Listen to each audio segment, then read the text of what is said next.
Hai, ini Daniel, tetangga kamu. Guys, hari ini gue excited banget ya. Jadi sebenarnya gue udah telepon beliau, gue WA untuk bisa dapetin interview bareng untuk ngobrol karena gue udah nunggu-nunggu banget untuk ngomong lebih dalam soal beliau gitu. Karena orang ini sepertinya gue kenal banget, gue tahu banget, tapi gue gak pernah ngomong secara dalam gini. Karena gue banyak ngecek YouTube-nya, gue melakukan riset, dan akhirnya beliau bilang, Daniel boleh interview saya, tapi baca dulu buku saya. Bukunya setebel ini, udah gila, setebel ini. Nah, dan di sini namanya Panggil Saya BTP. Seru banget, kita bakal ngobrol lebih banyak lagi. Langsung aja kalau gitu, tanpa berlama-lama lagi, let me present to you Basuki Cahayapurnama. So guys, sebelum lanjut nonton video ini, jangan lupa ya, like dan share ke teman-teman kalian. Tekan tombol subscribe-nya, nyalakan bell-nya atau loncengnya. Thanks guys. Pak Basuki Cahayapurnama.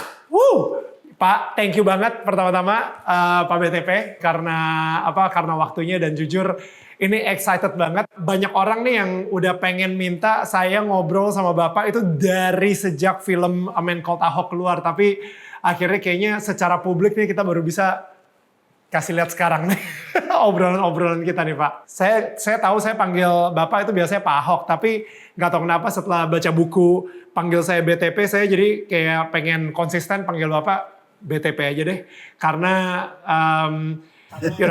Bapak sendiri udah lulus Divine University-nya selama 2 tahun, dosennya Roh Kudus, habis itu bahan kuliah utamanya Alkitab, masa tetap dipanggilnya nama lama gitu kan. Jadi saya pengennya BTP aja. Thank you. Saya jujur banyak banget baca buku dan pelajaran-pelajaran yang saya dapat dari buku ini, Panggil Saya BTP.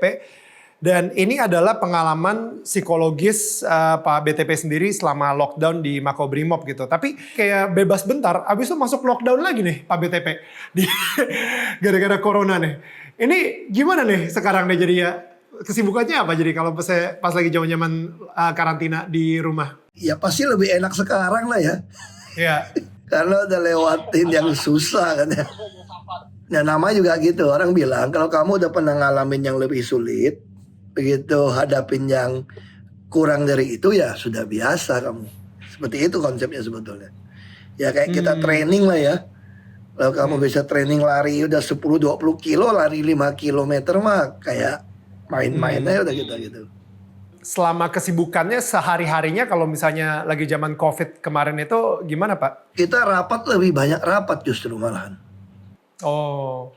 Apa kita kemarin mau reorganisasi Pertamina, yang itu kan sudah tugas lama yang nggak dikerjain ya, nggak jalan-jalan. Itu kan pekerjaan besar, jadi rapatnya banyak, ditambah ya banyak lah, penjualan juga turun. Tapi yang saya syukuri begitu harus kerja di rumah, aku yang sudah mungkin berapa puluh tahun nggak pernah lari ya. Saya kira saya lari terakhir itu SMP apa SMA loh gitu. SMP.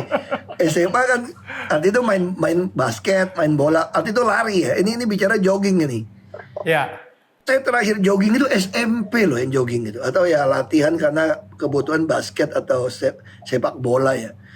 Jadi saya jalanin, ya not bad juga. Dari mulai lari semenit, istirahat semenit. Jadi jalan kaki semenit, lari semenit, terus lari 2 menit, jalan kaki semenit, lari 3 menit, jalan kaki 2 menit. Ya sampai sekarang udah bisa lari 1 jam. Itu 1 jam biasanya 10 kilo tuh kalau misalnya di itu yang secara cepat. ininya ya. Itu kan orang yang cepat. Oh. Kalau kelas Jadi saya, jogging lah, jogging. kelas saya paling 7 kilo lebih. Jadi kurusan lah sekarang ya di sini ya.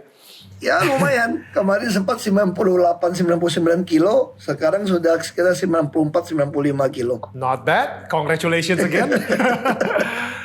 Jadi sekarang nih saya sempat ngobrol sama istri saya juga gitu, kayak orang-orang itu ngelihat sosok Ahok selesainya itu pas di film A Man Called Ahok. Dan setelah keluar dari Makobrimob, muncullah seorang BTP. Itu ada sebuah tahap di mana Bapak jadi lahir baru nih selama di Makobrimob. Nih ngomong-ngomong nih, kalau misalnya, oke kita ngomong soal film A Man Called Ahok-nya dulu. Bapak udah nonton gak sih? Saya jadi penasaran, akhirnya udah nonton belum? Nggak sempat nonton sebetulnya yang utuh ya. Yang utuh kita nggak sempat nonton. Memang waktu di dalam tahanan itu, waktu tim datang kan diputerin, tapi belum mateng punya lah. Kira-kira cuplikan. Dikasih lihat itu. Saya nggak tahu di Netflix atau apa gitu. Pokoknya di rumah nonton aja film itu gitu sekali gitu. GoPlay, kayaknya di GoPlay karena yang beli GoPlay. GoPlay ya, saya lupa loh. Terus saya nonton sekali itu, baru saya dengar musiknya. Oh kayak gitu, latar belakang musiknya kayak gini. Oke, ada komentar yang udah cuma gitu aja Pak. Kayak pemerannya ternyata bagus mainin saya atau apa gitu. Ini kayaknya deg-degan banget sih nanya ini. Yang pasti pemainnya lebih jauh ganteng daripada asli yang dimainkan. Bisa aja. Dan suaranya juga mirip. Suaranya dibuat ya agak mirip lah. Ternyata kan film A Man Called Ahok ini sebenarnya udah mau difilmkan dari sejak Februari 2017. Dan saya sebenarnya baru terpilih jadi aktornya itu mungkin bulan Oktober kali atau November. Somewhere along that line. Kalau misalnya nih, ini saya serem banget sih nanya ini. Pak BTP sendiri, awalnya aktor utamanya yang ada di kepala Pak BTP sebenarnya siapa? Untuk jadi... Aku gak kepikir loh. Karena waktu itu sebetulnya kita udah suasananya, udah suasana tegang. Itu menjelang tersangka sebagainya. Jadi suasana kampanye itu disodorkan oleh Kurawa. Itu pun kita harus akuin yang berani buat film ini sebenarnya risiko tinggi sekali. Ya waktu itu mereka juga bilang, film ini kalau jadi pun belum tentu bisa diputar. Karena bisa didemo. Nah, jadi suasana saya itu sebetulnya di akhir 2016 itu sudah mau ditetapkan jadi tersangka. Nah, dan 2017 kan itu baru diputuskan menjelang, karena kita bagikan buku A Man Called Ahok. Jadi A Man Called Ahok kan gini, si Kurawa ini, Rudy Kurawa ini, dia arti itu dia nggak yakin lah apa benar sih ada politisi kayak Ahok gitu loh. Jadi dia diem-diem ke Belitung cerita gitu kan. Dari situ dia kaget temukan seperti itu. Lalu dia cetak buku. Lalu tim suksesnya merasa buku ini oke. Lalu kita cetakin yang banyak. Dia kasih free. Itu pun di lapangan dibakar, diumpetin. Nggak boleh dibagi. Kalau dibagi dipersekusi. Karena dari pihak lawan menganggap buku ini adalah buku untuk defensifnya seorang Ahok. Bahwa dia bukan penista agama. Karena kemudian di buku itu ada menceritakan bagaimana di Belitung Timur kan 93% kan mayoritas. Bagaimana rumah ibadah mana bisa kita bantu sebagainya. Jadi dianggap itu semacam, lalu di rumah saya ada kotak untuk sumbangan pembangunan gitu kan. Itu dianggap sesuatu yang ya itu cuma buat defensif pencitraan dulu lah gitu loh. Nah jadi ya itu makanya yang membuat film ini juga mikir bisa-bisa nggak bisa keluar nih film nih. Makanya nggak heran banyak dipotong kan. Akhirnya film A Man Called Ahok itu lebih cocok sudah disebut A Man Called Kim Nam. Kim Nam, ya. Sebetulnya gitu loh, itu jadi film kisah bapak saya sebetulnya. Ya. Memang karena Kim Nam kurang populer, Ahok lebih populer pakai nama Ahok, kira-kira gitu loh. Brandingnya lebih ngejual Ahok soalnya. Iya, kira-kira gitu. Tapi jujur saya, ini mungkin banyak yang gak tahu juga gitu ya, tapi selama saya di Belitung, saya sebenarnya ada tuh kayak napak tilas sama supirnya Pak Kim Nam sama supirnya Pak Ahok. Si Suyan lah. Iya, Pak Suyan. Dan habis itu saya kayak diajak keliling-keliling. Ini Pak Ahok pas lagi di sini, wah gila udah kayak ziarah aja saya. Jadi ini Pak Ahok SD-nya di sini, SMP di sini. Saya lumayan kaget sih, kayak itu kebanyakan emang sekolah-sekolahnya bener-bener real banget. Dan apa ya, untuk seseorang sekaya Pak Kim Nam mengirim seorang anak ke sekolah negeri seperti itu udah visioner banget sih menurut saya sih. Jadi itu yang luar biasa banget dari Pak Kim Nam juga gitu. Tapi emang bener kata Pak BTP juga begitu, bilang kalau misalnya pas lagi kemarin itu di film sebenarnya bagian marah-marahnya tuh saya banyak banget Pak. Banyak banget marah-marahnya.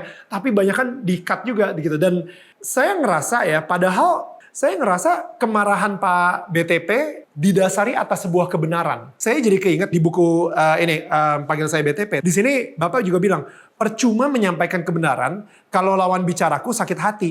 Yang diingat bukan kebenaran dalam ucapanku, tapi rasa sakit hatinya.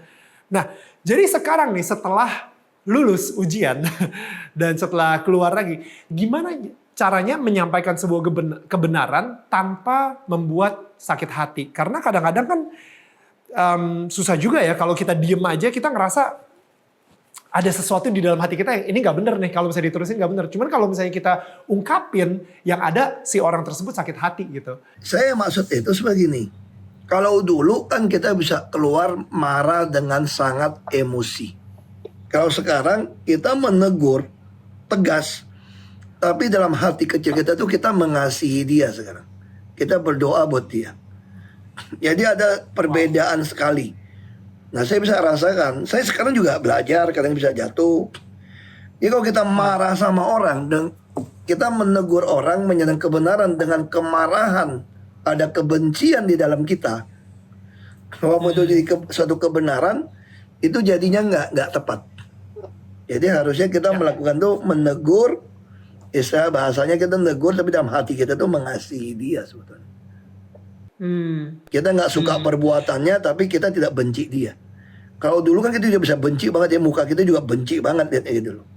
Nah itu yang belajar seperti itu. Kemarahan emang tetap diperlukan sebenarnya, karena ya of course kalau misalnya ada pemerkosa misalnya, atau misalnya ada ketidakadilan yang lain di dunia ini, emang kita tetap perlu marah. Yeah. Do you still get angry? Atau akhirnya udah deh mendingan gue diem aja daripada nanti gue masuk lagi gitu misalnya.